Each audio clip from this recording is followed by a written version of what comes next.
તાલાળા તાલુકાના બામણસા ગીરમાં પાણી પુરવઠા દ્વારા વાસ્મો યોજનાનું ખાતમુહૂર્ત કરાયું।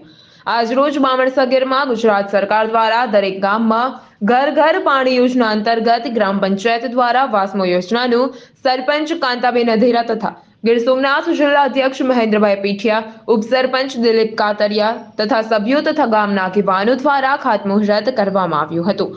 આ પહેલા ગુજરાત સરકાર પાણી પુરવઠા રસુલપરા પાણી જૂથ યોજના દ્વારા બામણસા ગીર પીવાના પાણીનો લાભ મળેલો હતો। આવી સરકારી યોજનાનો લાભ મળે છે। વડાપ્રધાન નરેન્દ્ર મોદીની ગેરંટી અમારા સંકલ્પ વિકસિત ભારત બામણસા ગીર સપનું સાકાર થઈ રહ્યું હોય તેવું લાગી રહ્યું છે।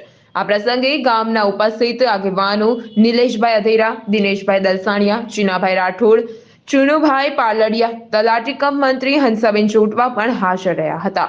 જગદીશ અદવરિયું, મહાદેવ ન્યૂઝ, ગીર સોમનાથ।